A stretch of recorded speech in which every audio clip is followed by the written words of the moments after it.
Aujourd'hui, ce qui est certain, c'est que je ne suis pas d'accord non plus avec le terme de, je vous rejoins parfaitement, je ne suis pas d'accord avec le terme de conflit gelé. On n'est pas dans un conflit gelé, on est dans un conflit où on est dans une phase extrêmement importante, où deux blocs sont en train de s'affronter, mais ce qui est je dirais, de celui qui prendra le dessus aujourd'hui, il y aura, je dirais, une évolution, une avancée considérable qui va se créer derrière. Donc, c'est-à-dire que le premier qui va s'effondrer maintenant, va entraîner un effet dévastateur sur son camp. Donc, on n'est pas dans un conflit gelé, on est dans un moment, je dirais, un bras de fer très très intense. L'effort de guerre est soutenu par une économie qui est extrêmement forte.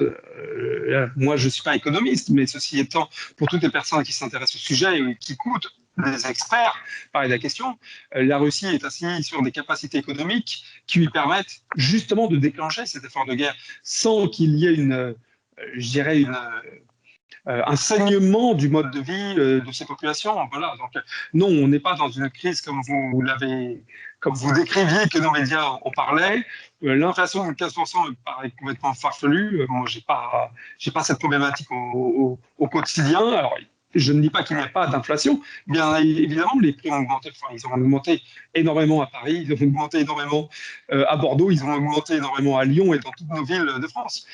Mais je dirais qu'ici, on est encore dans un cadre de vie qui est tout à fait accessible pour, je dirais, toute la population russe dans sa globalité. J'aurais tendance à dire, mais qui vivra verra.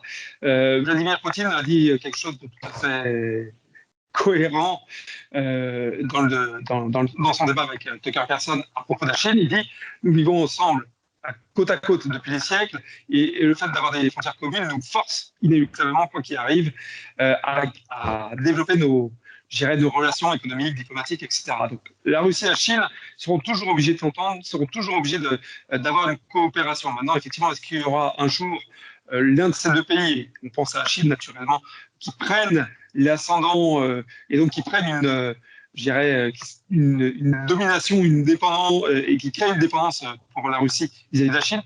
Aujourd'hui, ce n'est pas le cas.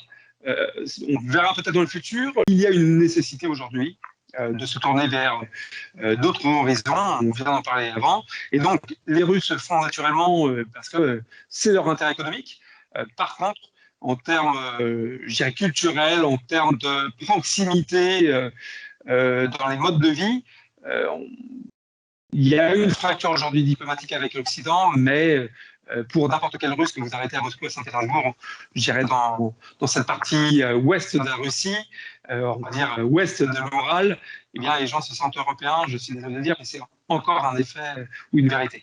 Côté européen, nous, on continue à être, je dirais, en guerre frontale, parce qu'on peut dire qu'on n'est pas en guerre avec la Russie. Moi, je crois qu'on est en guerre avec la Russie, pas sur le terrain, pas militairement, mais en tout cas diplomatiquement, économiquement, etc. Nous sommes en guerre avec la Russie.